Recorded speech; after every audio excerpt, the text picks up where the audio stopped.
plan of creating a super team of coaches, and I mean, you got you got Jason Kidd at the point, you got Lionel Hollins at the two guard. Maybe they can get Herb Williams on the staff. The super team of coaches, is that going to work? Yes, I think it should. In the era of super teams, why not super staffs in terms of on the sidelines, all this coaching experience? And I think it's a muscular move, twofold. One, obviously, Frank Vogel may be looking at his roster construction and saying, okay, I want someone to have other attributes besides myself. I'm known as a defensive-minded coach. Okay, well, who's going to mend these fences? Who's going to be relatable to the guys? So a Jason Kidd comes into mind, a Lionel Hollins comes into mind in that. But it's the Voltron effect for respect. If there is a mindset that LeBron James won't necessarily respect Frank Vogel individually, how about collectively? How about all these guys just walking into a room saying, we are the coaching staff, even though I'm the head coach? Maybe you demand respect that way. Man, that sounds good. Sounds good. Sounds good. Sounds good. Not going to work. And I want, look, if in a perfect world, it would work exactly like that. Right. Knowing the personalities and knowing the array or disarray of the Lakers at this point, I have a hard time seeing how it's going to work. Frank Vogel is probably the least volatile, and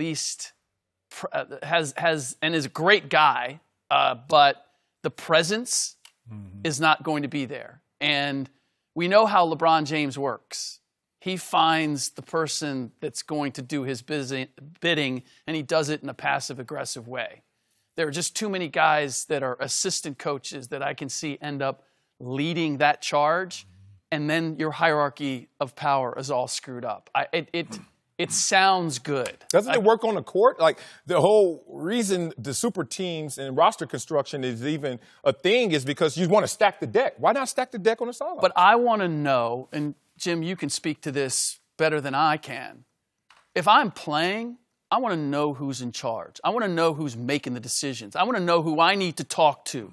And if it's not the head coach and it's an assistant coach, well, why is he the assistant? You're immediately setting up a scenario where there's going to be a conflict if you don't like the way things are going. And based on the way the Lakers went the last year, there's probably going to be a lot of opportunity for guys being unhappy about the way things are going. But didn't we see this in Cleveland tonight with Ty Lue on the bench, head assistant? Yeah. And where did it go? And where did it go? It was Ty Lue. Yeah. And to your point, too, a lot of question was asked, too. Magic really, at the time, before, and Laker organization really liked Jason Kidd. Well, why didn't you hire him as a head coach? Well, you had some issues here and there in Milwaukee, what happened in Phoenix, but yet still you put him on the staff. So the order of hierarchy, yes, Frank Vogel is there, but where does it go from there? Lionel Hollins has full credibility. I'm happy for Lionel. First of all, he should have been in conversations in some other head coaching job. Okay, you could make a case he shouldn't have been fired. He shouldn't have been fired at all. So I'm happy for Lionel because as an African American, you really don't get those chances again. Great. So now to get back on but I'm gonna go back to this. I'm gonna take it up top. The trickle down effect. You can have the best coaches you want, but if you don't make the right moves upstairs in the front office, all that's gonna trickle back down to the product on the court. To me. I think if you create chaos on the sidelines, it could dirty up what you bring in as well. You can put together a great team, but if there's chaos and discord on the sidelines, the only way this works to me is if Larry Bird is the head coach and then you hire these powerful assistants. Mm-hmm. If Doc Rivers is the head coach, then go ahead. Put Mike Woodson on the staff. Put Ty Lue on the staff. Put anybody on the staff. Because Doc Rivers has a lot of credibility as a former player and as a coach. Larry Bird's credibility as a player was so unquestioned that you could put Rick Carlisle and Dick Harder on the staff, and there's no issue. When it's tiny Frank Vogel, I just think, who are you looking at when you're running up and down the court? What about a Steve Kerr, younger Steve Kerr with a Mike Brown, who was a former coach of the year? Not the same? Steve Kerr got a lot of rings, man. Yeah, oh, yeah, we know that. We know that. A lot of rings. And he was upstairs in Phoenix, too, and I think the point we're missing. I'm talking about even before he got this. Well, that's true, too. Yeah. The point I think we're missing, too, though, when you're talking about attracting free agents, okay, they're not looking at the assistant coaches. Their agents are looking at what's happening in the front office. You know, and do I really want to send my client to what's going on in that Laker organization? Yeah. And that's, I think, a lot of stuff that's going on right now from the agents I talk to and people that I'm talking to is that their eyes are set upon that. Frank Vogel was an afterthought. Okay, but that goes back to what happened upstairs. Right. To me, you got to commit to a vision, and they're not.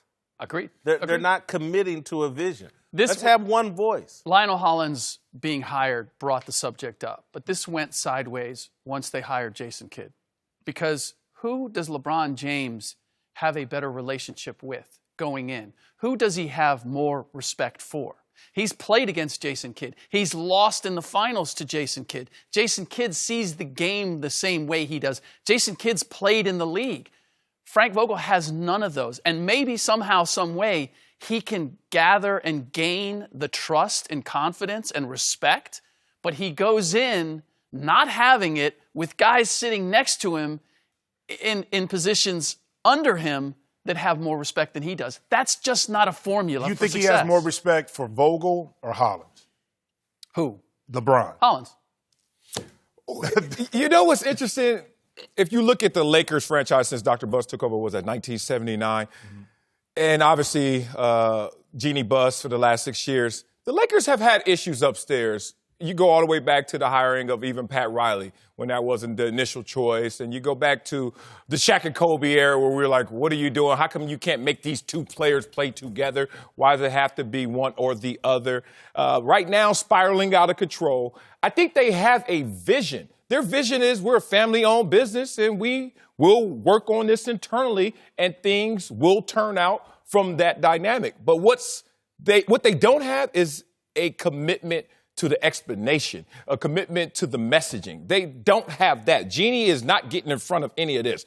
But I think it's weird, a lot of unintended consequences, a lot of Mr. Magooing, but it's happened even before Jeannie. That's how the Lakers have rolled. You know what this is? This coaching staff is a perfect reflection of the front office right now.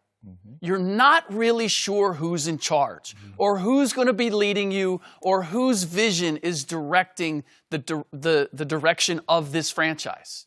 Because from everything I've heard, even the decision to hire Jason or to go with Frank Vogel, that was coming from different places. Yeah. Just give me one person, good or bad. Tell me you're the one who is giving me the directions and has created the roadmap. They took 8 people on the trips when they were going to the interviews and to the hiring. That's the sidelines right here.